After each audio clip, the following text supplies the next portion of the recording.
La France et le Royaume-Uni ont des moyens considérables en termes d'aviation. On a souvent dit sur cette antenne que, en termes conventionnels, de chars, de troupes, il y a beaucoup à faire. En revanche, en termes d'aviation, il y a un potentiel très important et elle le montre en ce moment. Ce sont ces exercices à la fois en mer Noire, aux îles Baléares, en Méditerranée en général. Commençons peut-être par la mer Noire. Regardez ce clip qui est fait par l'état-major français, très démonstratif sur ce que la France est en train de faire et ses alliés, surtout britanniques, pour montrer sa force face aux Russes.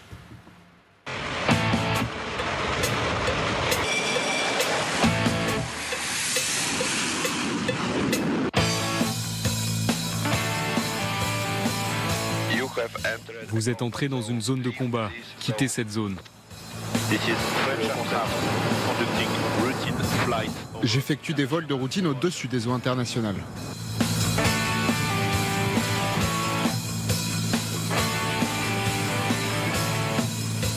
Voilà, il se passe visiblement quelque chose. Chaque jour que Dieu fait, l'armée française publie, je crois qu'il y a même la motivation du lundi. Chaque lundi, elle publie une photo d'avion ou de Rafale, etc. C'est aussi, voilà, c'est un sous-marin. Aujourd'hui, on va voir l'image dans quelques instants.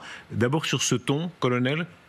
Sur ce clip-là, sur le ton, sur ce ton de l'armée française qui visiblement considère que il faut préparer la guerre, quoi, comme dit oui, bien sûr, pour avoir la paix, il faut préparer la guerre. À quoi sert-il de fabriquer des armes si on ne les montre pas? À quoi sert-il de fabriquer de beaux avions si on ne les montre pas?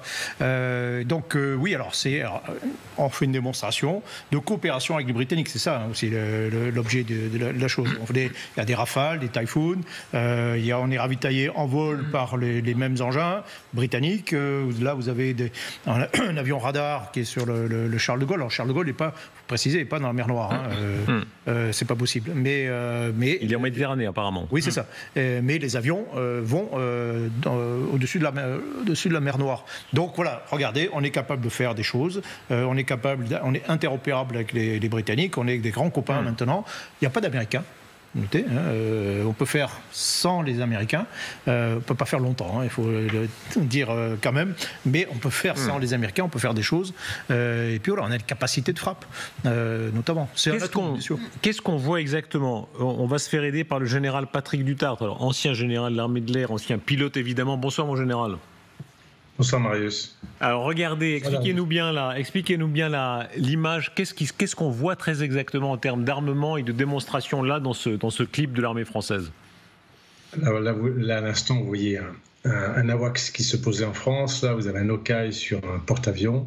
Donc c'est un avion de renseignement électromagnétique comme celui notamment qui a été déployé en mer Noire vendredi et dont on fait la publicité. Là, vous avez actuellement des Rafales qui décollent du Charles de Gaulle, mais la plupart des Rafales décollent, ce sont des Rafales de l'armée de l'air française et de l'espace qui sont en ce moment même en train de ravitailler. Là, vous voyez aussi un avion de renseignement électromagnétique qui est lui-même ravitaillé par un avion de transport. En fait, tout ça, c'est quoi? C'est montrer les capacités du couple franco-britannique à agir de manière autonome dans les eaux internationales au-dessus de la mer Noire, en coopération avec l'OTAN, avec ou dans l'OTAN, et en coopération ou sans les Américains.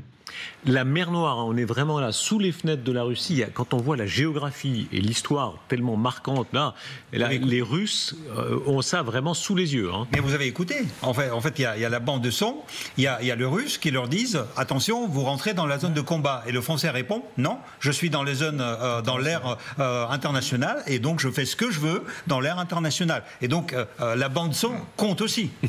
C'est ce que font les Chinois en mer de Chine, avec les bateaux internationaux qui passent. Ils essayent de les tester pour vérifier s'ils vont se dérouter ou pas. C'est intéressant de voir que la France, en matière de communication, a choisi de hausser le ton.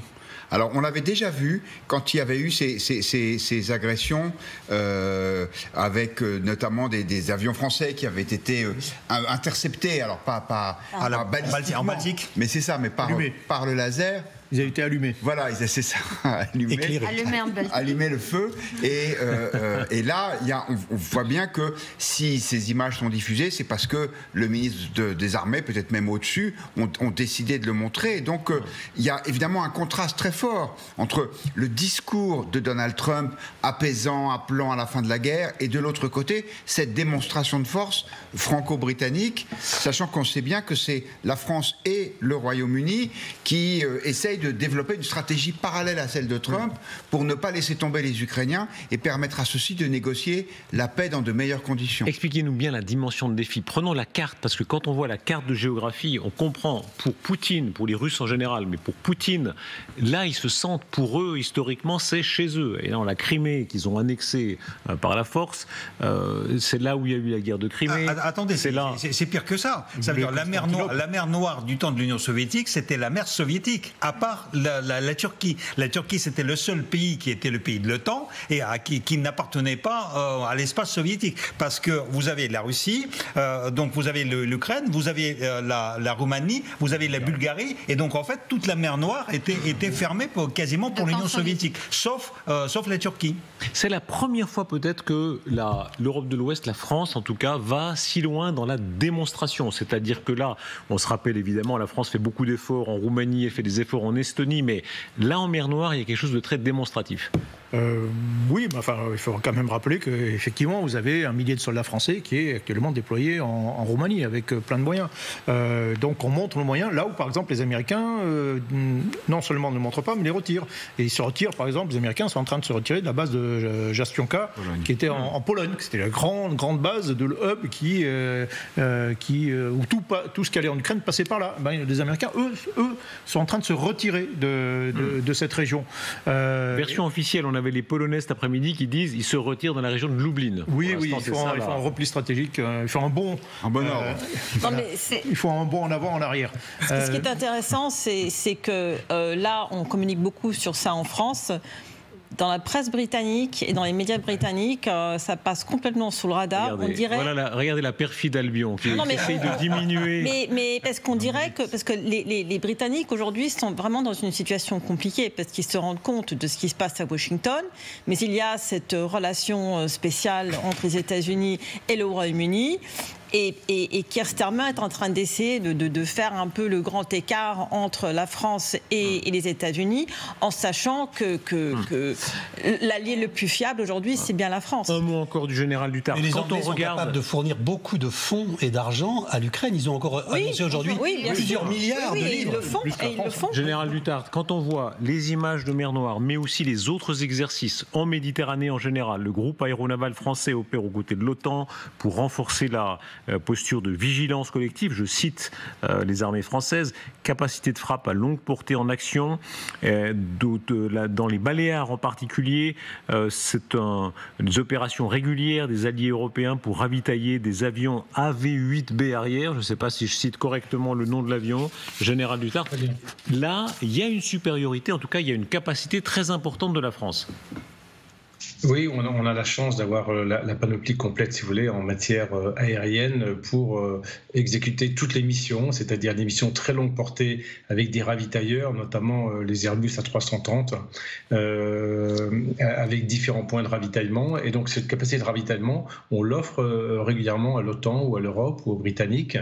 On a toutes les capacités d'attaque, comme on voit le Rafale sur cette image, à la fois de défense aérienne, à la fois d'attaque au sol. On a les capacités de renseignement dans la profondeur, renseignement électromagnétique, on a également des drones, on a toutes ces capacités, mais le seul problème c'est qu'on n'en a pas assez, et c'est pour ça qu'il y a une prise de conscience. Il nous manque plus d'une cinquantaine de Rafales, presque une centaine de Rafales, pour qu'on soit à une force suffisante, mais il n'empêche que nos moyens sont up-to-date, comme on dit, c'est-à-dire au top niveau de leur efficacité, et on le montre, et je pense que c'est bien, mais c'est vrai que fréquemment les Anglais sont plus discrets sur tout ce qui est opération, sauf quand ils décident vraiment de faire une grosse communication, mais généralement dans leurs opérations militaires, ils ont toujours traditionnellement une grande discrétion. Merci beaucoup, Général Dutartre. Dans cette prise de conscience dont parle le général Dutartre des Français, de leur importance et de leur force aérienne, c'est vraiment intéressant d'avoir ce genre de communication de l'armée pour montrer même à la population, mais soyez-en fiers parce que vous avez cette indépendance, vous avez la chance de vivre en France qui peut avoir ces avions qui ne dépendent pas des États-Unis pour l'achat de F-35, vous voyez, qui seront débranchés à un moment voulu quand les Américains auront peut-être passé une mauvaise nuit. Mais dans tous les cas, c'est absolument nécessaire, je pense, de faire cette action pédagogique pour la population. Juste un détail, il a envoyé des arrières, des AV8B arrières. C'est soit espagnol, soit italien. Il n'y a plus qu'eux qui les utilisent. Donc il y avait également probablement des Espagnols qui étaient également dans l'affaire. Ce sont des avions qui sont à décollage très court. Oui, c'est les Baléares, donc j'imagine que c'est autour des Baléares. Il n'y a plus qu'eux qui les utilisent. Donc il n'y a pas que les Français et les Britanniques dans l'affaire. Ça veut dire que les Européens se bougent quand même et que bientôt vont s'associer les Allemands probablement, peut-être pas avec des avions, mais avec des Taurus. Si on en croit. Et on va en parler justement maintenant. Juste avant ça, faites plaisir à notre chef d'édition, Aurélien Hamel. Chaque lundi, il attend le message des armées françaises. Vous voyez, vous faites des émules, peut-être que vous allez... Colonel, regardez, le Monday Motivation d'aujourd'hui. Quel est ce sous-marin là que les armées françaises... Oh là, la colle. Mais je ne sais pas. Ça, c'est un sous-marin, c'est un Sénat, un sous-marin nucléaire d'attaque. Alors lequel, je ne sais pas. Le sous-titre de l'armée française, c'est « Silence, action ». Vous avez vu le sens de la, sens de la mise en scène. C'est simple. La grande silencieuse. Général. Alors, en général, c'est pas moi, mais effectivement, je pense que c'est vraiment nécessaire. D'abord parce que, comme le dit Alapoedi très justement, on peut être fier de cette armée. Et puis parce que on va devoir la développer. Et ça va nous coûter cher. Il va falloir faire des choix. Et que donc, ça participe d'une sorte de réveil civique des Français de montrer ce genre d'image.